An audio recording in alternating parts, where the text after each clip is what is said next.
प्रेरणास्पद कथाएं YouTube channel पर मैं धनंजय जैन आप सभी का हार्दिक अभिवादन करता हूं। छोटी सी कहानी डीजे की जुबानी। दोस्तों, किसी के बारे में सही या गलत का आंकलन कर लेना, विचार कर लेना परफेक्ट नहीं हो सकता। जो हम सोचते हैं जरूरी नहीं है सामने वाला वैसा ही हो। हम गलत भी हो सकते हैं। हमें लगता है कि हम सच हैं, पर जरूरी नहीं है सामने वाला गलत है। छोटी सी कहानी के माध्यम से मैं अपनी बात आपके सामने रखने का प्रयास करता हूं। एक राजा अपने नगर के विभिन्न विभिन्न गलियों में, हाट में, बाजार में भेष बदलकर घुमा करता था, देखता था प्रजा सुखी है या दुखी है, कोई गलत काम तो नहीं कर रहा है, कोई किसी को लूट तो नहीं रहा है।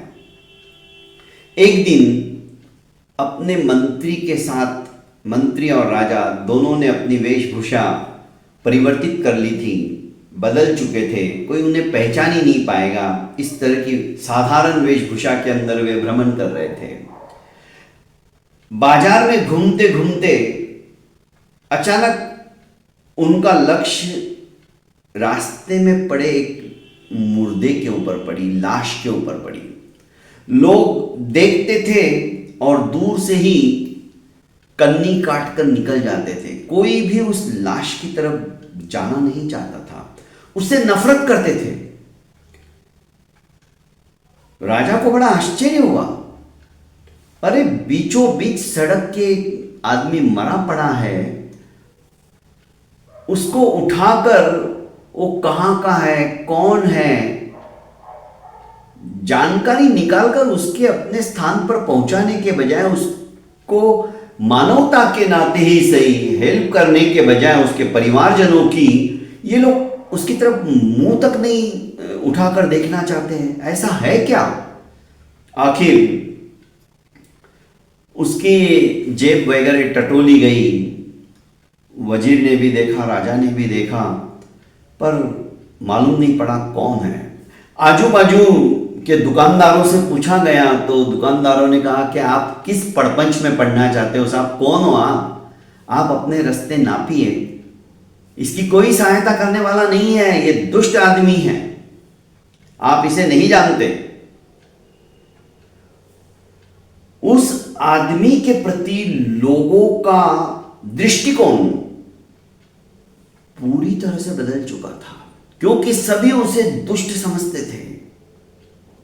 राजा ने सोचा, हो सकता है यह आदमी इतना बुरा है, इसमें इतनी बुराइयां हैं, पर है कौन? आखिर एक दुकानदार ने कहा कि मैं इसे जानता हूं, ये फलाने गली के अंदर फलाने नाम का व्यक्ति है, इसके घर में और कोई नहीं, इसकी पत्नी है।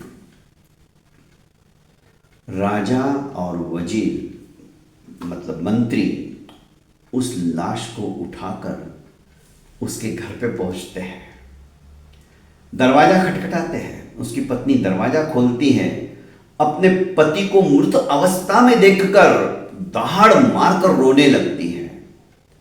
जब उसका रुदन कम हो जाता है, वो अपने आप को संभालती है, तो राजा उसे पूछता है, आखिर ये आदमी है कौन, क्या करता था, और लोग इससे नफरत क्यों करते हैं? इतना बुरा आदमी है ये कि कोई भी इसकी लाश को उठाकर आपके घर तक पहुंचाना नहीं चाहता है। उसकी पत्नी अपने आंसुओं को पहुंचकर कहती कि नहीं साहब, ये मेरा आदमी घृणित और घृणा करने योग्य नहीं है, ये बहुत सज्जन आदमी है, इसकी सोच अलग थी। मैं भी इन्हें कई बार मना करती थी कि आप ऐसा काम मत करो जिससे कि लोग आपसे नफरत करने लग जाए, आपके ऊपर थू थू करें, पर ये मेरी बात सुनने को तैयार नहीं थे। पर इनकी सोच अलग थी साहब, ये सवेरे से शाम तक मेहनत करते और जो कुछ कमाते उससे सीधा बाजार के अंदर जो दारू की दुकान है वहां से एक बड़ी दारू की बोतल खरीदते और घर पर आकर गटर के अंदर पूरी बोतल उंडेल लेते। फिर बचे हुए पैसे लेकर नगर की वेश्या के पास जाते और कहते कि ये आज की तेरी कमाई जो तू लोगों से कमाती रहती, अपना शरीर बेचती है, आज की कमाई ले और दरवाजा बंद कर दे, किसी को आने मत दे। तू पैसों के खातिर ही तो अपना शरीर बेचती ना, ये पैसा ले पर अपना शरीर मत बेच। तेरी जिंदगी तो बर्बाद हुई है पर तू उन व्यक्तियों की जिंदगी मत बर्बाद कर जिन्होंने यहां की दरवाजे की सीढ़ियां तक नहीं चढ़ी है, उनको यह आदत मत लगा। तुम्हें पैसे से मतलब है, ये पैसा दो साहब। वो इस तरह से संसार से बुराइयों को मिटाने का काम करते थे। मैं उन्हें कहती थी तुम्हारी एक दारू की बोतल से क्या होने वाला है, क्या फर्क पड़ने वाला है, पर वो हंसकर कहता था एक आदमी तो बचेगा, एक आदमी को तो दारू नहीं मिलेगी, एक दारू तो कम होगी, एक व्यक्ति तो उस वेश्या के पास जाने से बचेगा। आज उसे पैसा मिल गया तो उसकी जिंदगी तो बचेगी। उसकी सोच ऐसी थी साहब। पर मैं कहती थी पर तुम्हारी इज्जत का क्या? अरे मेरी इज्जत तो मैं जानता हूं, ऊपर वाला जानता है, तुम जानती हो, मुझे लोगों से क्या लेना देना। लोग तो तरह तरह की बातें करेंगे, लोगों को बातें करने के अलावा कुछ है ही नहीं उनके पास। अच्छाई करने के लिए यदि कहा जाए तो लोग उसके लिए तैयार नहीं होंगे, और किसी के अंदर नुस्ख निकालना है, किसी की बुराई करना है तो कह दो 10 लोग इकट्ठे हो जाएंगे।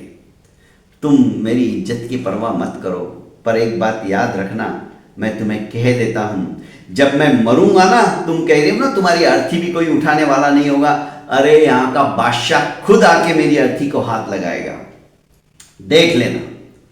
ये बात तो कहता था पर उसे पता नहीं कि कोई भी उसकी लाश को छूने को भी तैयार नहीं होगा। साहब मैं आपको क्या बोलूं, आप बड़े सज्जन आदमी हो जो यहां तक पहुंचा गए इसको।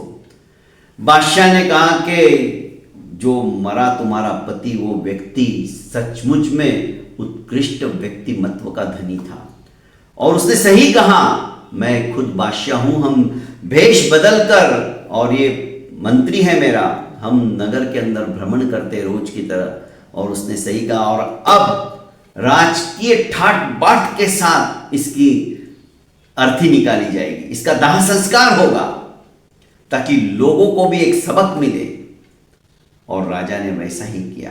कहने का अभिप्राय है दोस्तों कि आज हम लोगों के जीवन के अंदर अच्छाई ढूंढने के बजाय बुराइयों को ढूंढते हैं, उसके अच्छे गुण हमें नजर नहीं आते, फलस्वरूप हम भी अपने जीवन को कलंकित करते हैं, कलुषित करते हैं।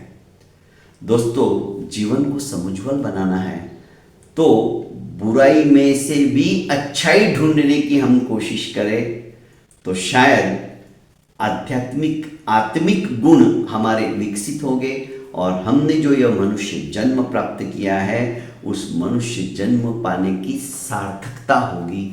बहुत बहुत धन्यवाद दोस्तों।